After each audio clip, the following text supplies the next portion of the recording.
अर्जुन की सांसें तेज हो गईं। वह अपने शोध पत्रों, नक्शों और डायरी को देखता, पर सबकी स्याही धुंधली हो चुकी थी। अर्जुन दृढ़ स्वर में, नहीं, इतिहास सिर्फ नामों से नहीं जीता।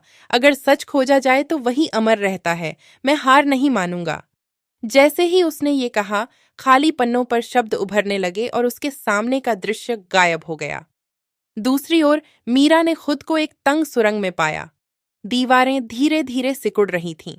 पत्थरों का भार उसके ऊपर गिरने लगा और उसे लगा कि वह जिंदा दफन हो जाएगी। उसके माथे पर पसीना था, सांस रुकने लगी। अचानक उसे अपने गुरु की आवाज सुनाई दी। मीरा, साहस सिर्फ खुले आसमान में नहीं, तंग अंधेरों में भी चाहिए। मीरा जोर से चिल्लाकर, मैं डर को अपनी कैद नहीं बनने दूंगी। उसने अपनी टॉर्च आगे फेंकी और दीवारें अचानक पीछे हट गईं। वह आजाद खड़ी थी। सांसें भारी थीं, पर चेहरे पर आत्मविश्वास लौट आया था। कबीर ने खुद को एक सूनी गुफा में पाया। अर्जुन और मीरा कहीं नहीं थे। अंधेरे में सिर्फ उसकी गूंजती आवाज सुनाई दे रही थी। कबीर घबराकर चिल्लाते हुए, अर्जुन, मीरा, कोई है? अचानक अंधेरे से आवाज आई, तुम्हें हमेशा अकेला छोड़ दिया जाएगा कबीर। तुम्हारी दोस्ती सिर्फ काम आने तक है।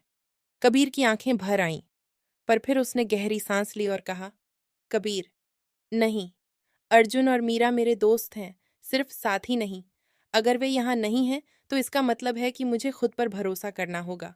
जैसे ही उसने यह कहा, गुफा रोशन हो गई और उसके सामने रास्ता खुल गया। राघव ने खुद को एक सिंहासन पर बैठे देखा। चारों ओर सोना चांदी फैला था, पर अचानक उसके सैनिक और साथी उसकी ओर मुड़े और हथियार उठाकर बोले, अब यह सब हमारा है राघव, तू अकेला रह गया। सोना उसकी उंगलियों से रेत की तरह फिसलने लगा। उसका चेहरा डर और गुस्से से भर गया। राघव चीखते हुए, नहीं, खजाना मेरा है, मैं इसे खो नहीं सकता। लेकिन फिर उसके मन की गहराई से एक और आवाज आई, तेरा सबसे बड़ा डर यही है, सब कुछ पाकर भी अकेला रह जाना। राघव जमीन पर गिर पड़ा, पसीने में भीगा हुआ।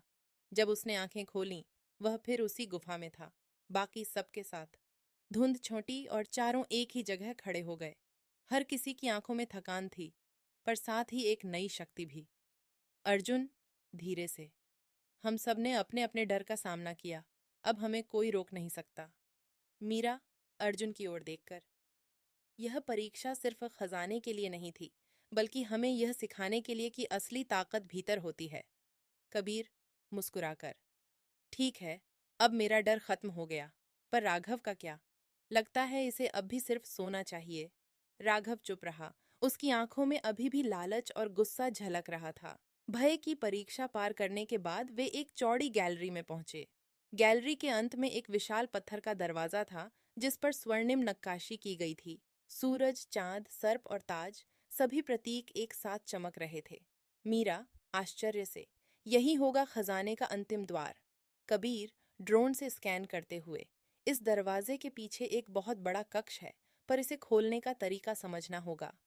अर्जुन दीवार पर लिखे शिलालेख पढ़ते हुए, जो लालच से अंधा होगा, द्वार उसके लिए कभी नहीं खुलेगा। जो ज्ञान को धन से ऊपर मानेगा, वही स्वर्ण सिंहासन देख पाएगा। दरवाजे के सामने दो पट्टिकाएं थीं। पहली पर लिखा था सोने का द्वार, दूसरी पर लिखा था ज्ञान का द्वार। कबीर हैरान होकर, मतलब हमें चुनना होगा, या तो सोना या फिर ज्ञान। मीरा गंभीर स्वर में, ये राजा की आखिरी परीक्षा है। वह देखना चाहता था कि खोजने वाला किसे अधिक महत्व देता है। अर्जुन दृढ़ स्वर में, सही चुनाव ज्ञान का द्वार है, यही असली खजाना होगा। लेकिन तभी राघव आगे बढ़ा और सोने वाले द्वार पर हाथ रख दिया। राघव लालच भरी हंसी के साथ, मुझे ज्ञान से कोई लेना देना नहीं, खजाना मतलब सोना चांदी, और वह मेरा होगा। उसने जोर लगाया। अचानक सोने का द्वार लाल रोशनी से चमका और भारी धमाके के साथ जमीन फटने लगी। तेज ज्वाला निकली और पूरा कक्ष कांप गया। मीरा चिल्लाकर, राघव रुक जाओ, ये जाल है। पर राघव नहीं रुका। अगले ही पल उसके पैरों के नीचे की जमीन धंस गई और वह गहरी खाई में गिर पड़ा। उसकी चीखें अंधेरे में गूंजती रहीं, फिर सब कुछ शांत हो गया। कबीर हक्का बक्का, मैंने कहा था ना, ये हमें धोखा देगा। अर्जुन ने गहरी सांस ली और ज्ञान वाले द्वार पर हाथ रखा। धीरे धीरे दरवाजा खुला और सामने एक विशाल कक्ष रोशन हो उठा। दीवारों पर स्वर्ण अक्षरों से लिखे शिलालेख, प्राचीन ग्रंथ, ताम्रपत्र और दुर्लभ मानचित्र रखे थे। बीच में एक सुंदर सिंहासन था जिस पर सोने की बजाय एक ग्रंथ रखा था। मीरा धीरे से, तो यही है असली खजाना, ज्ञान। अर्जुन आंखों में चमक के साथ, हाँ, यह राजा की विरासत है। उसने सोना नहीं बल्कि बुद्धि और सभ्यता का खजाना सुरक्षित रखा था। सोना तो समय के साथ खो सकता है, पर ज्ञान सदियों तक अमर रहता है। कबीर ने ग्रंथ उठाकर उसके पन्ने खोले। उसमें राजवंश का इतिहास, खगोल विज्ञान, औषधियाँ और प्राचीन तकनीक के रहस्य दर्ज थे। कबीर चकित होकर, ये तो आधुनिक विज्ञान से भी आगे की बातें हैं। अगर ये दुनिया के सामने आया तो इतिहास बदल जाएगा। मीरा, यही कारण था कि राजा ने इसे छिपाया। वह चाहता था कि जब योग्य लोग आए तभी ये ज्ञान बाहर निकले। अर्जुन गंभीर स्वर में, हम यह खजाना अपने लिए नहीं रख सकते। इसे संरक्षित करना और दुनिया तक पहुंचाना ही इसका सच्चा सम्मान होगा। तीनों ने ग्रंथ और कुछ ताम्रपत्र सावधानी से अपने बैग में रखे। वे वापस उसी सुरंग से लौटे, पर इस बार उनके कदम हल्के थे। उन्होंने भय, लालच और धोखे की परीक्षा पार कर ली थी। जब वे बाहर आए तो सुबह की पहली किरणें खंडहरों पर पड़ रही थीं। सूरज की रोशनी मानो उनकी जीत का आशीर्वाद दे रही थी। मीरा मुस्कुराकर, तो खजाने की खोज पूरी हुई? कबीर हल्की हंसी के साथ, हाँ, लेकिन मैं सोच रहा था सोने के सिक्कों की बारिश होगी।